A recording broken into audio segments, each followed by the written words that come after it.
Hi, kids.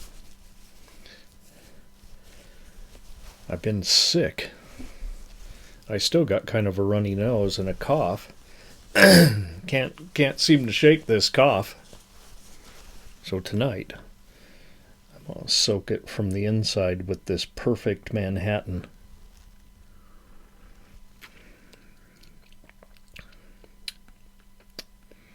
Now, I used Canadian whiskey, so it's kind of a Canadian Manhattan.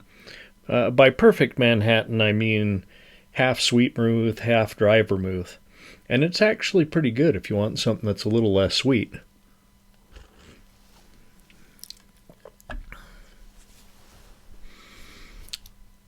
That Canadian's not quite the Northern Harvest Rye. I miss that stuff. Okay. Y'all remember where this show started? Back in 2017, down there in Gibtown, in my trailer, I've been writing my autobiography, and I talked about this a little bit with Josie was reading cards right after I got out of the circus there. You know, she would read tarot cards on like Zoom, and she had a little studio set up in the living room. No, our bedroom? No, off the kitchen. What should have been a dining room was actually... She had our kitchen table with all of her knickknacks on it. But that's how I started. I said, I'm going to take this little corner of Charlie's room.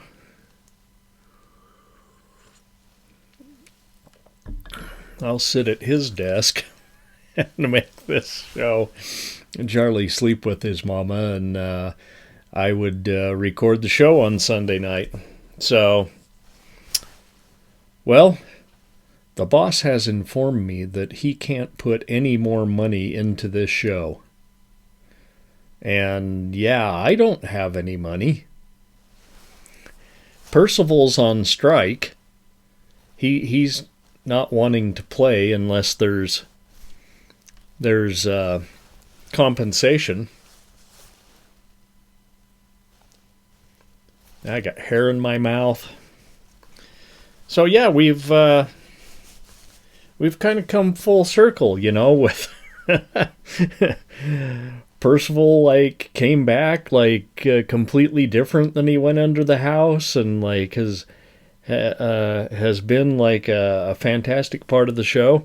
I kind of think we'll be able to work something out with Percival. Maybe just pay him in Roku. We'll ask Coop. Okay, Murph, this fucker is testing my patience. You've hired me to help you with this, and I'll help you with this, and I'll do this, but Percival is a fucking asshole. Sabrina, however, has moved on to college in Cedar City. She's going to finish up down there, and then she'll be off to the FBI Academy.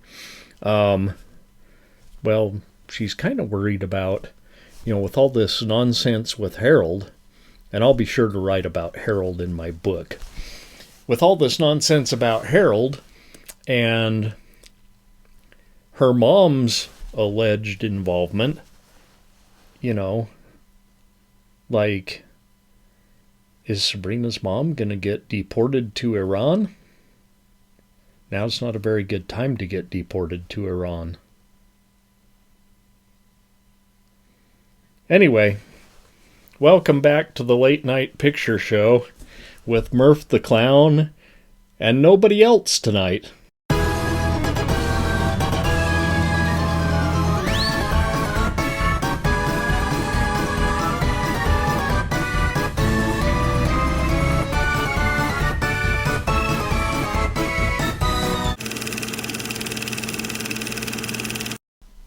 All right, we're ready.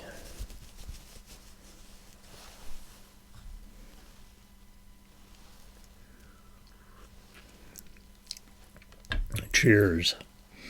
I'm savoring every last drop. between medical bills, because I'm an old man, and my car, which is 13 years old, and Charlie just deciding to charge stuff on his game, I'm broke. I can't even get new whiskey. Like, this is it. We're gonna have to switch to brandy until that's gone. And I don't know. I might have to like pimp myself out. Okay. Are we ready? I know it's been a long time. Okay. And I apologize for thinking this was Silent Night, Deadly Night, because this wasn't Silent Night, Deadly Night at all. It's Silent Night, Bloody Night. The mansion, the madness, the maniac. No escape.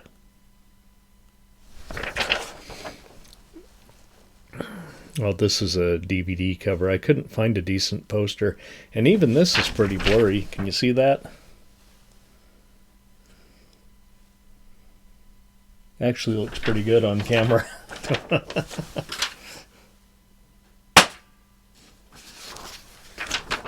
Well.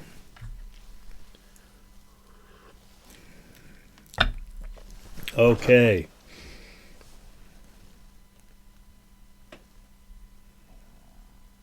Why does my hair look so weird? 1973 Armour Films, directed by Theodore Gershuni, and starring John Carradine. That was about the only star of it where I didn't get a real poster, so I can't go through that. We open with a flaming man running from the house, and narration that sounds like it's spoken right into a tin can.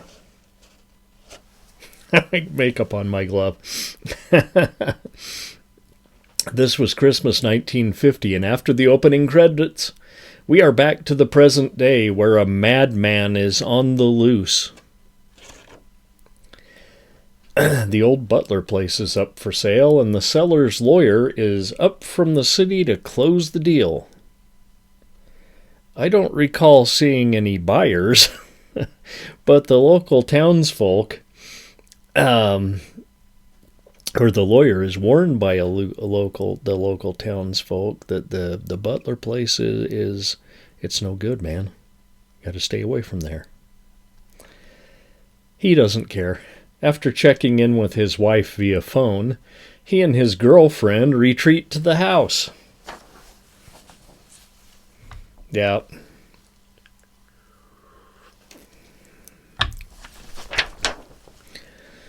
They hang out for a bit, then something happens and he calls the sheriff for help.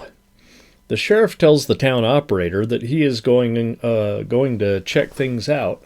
Oh. And he heads up to the house.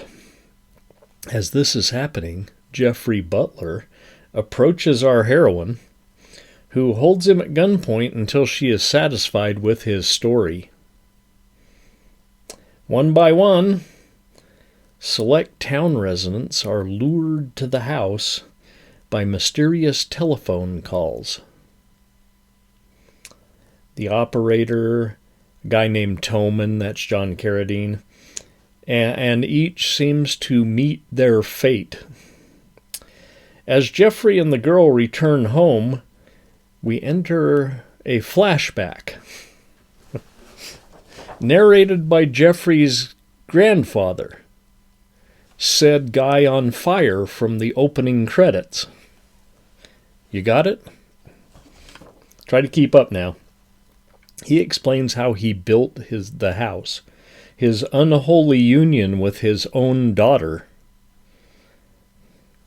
TMI, dude. Which led to Jeffrey's birth and her insanity. The doctor he hired to care for her And eventually they take in other patients, and turn the house into kind of a mental hospital. He tells of the staff's lack of concern for patients and how this led him to free all the patients. I'm not sure if that was a good idea.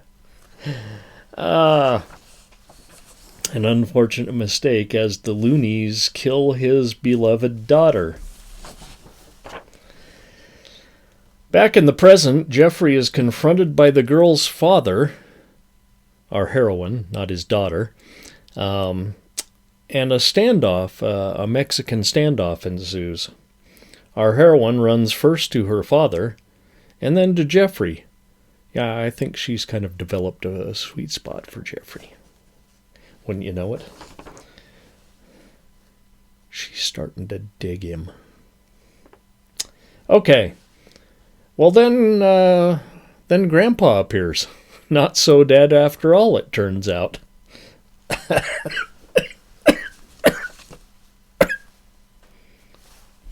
If I die, I guess at least we made it full circle, right?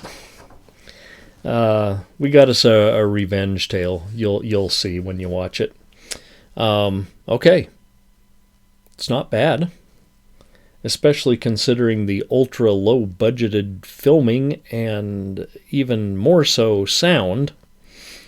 The story's kind of that typical 70s evil place kind of, and I don't think this is invented in the 70s by any means. The Gothic literature was full of scared women running from castles and mansions. Ooh.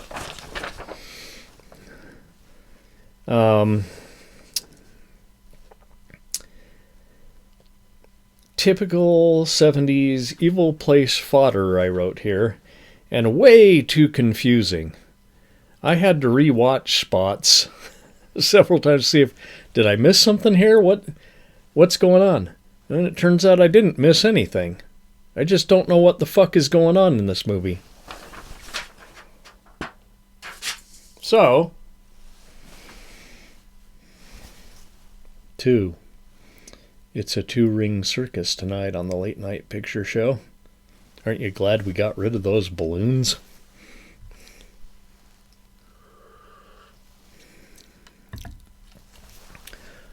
Let's all go to the lobby. And I'm going to find a way to make that better. It's good, but it's kind of like a blank canvas. A little something might just make that ideal. So I'll go to the lobby and make ourselves a drink. Let's all go to the lobby. Let's all go to the lobby. Let's all go to the lobby to get ourselves a treat. Delicious things to eat. The popcorn can't be beat. The sparkling drinks are just dandy. The chocolate bars and the candy. So let's all go to the lobby to get ourselves a treat.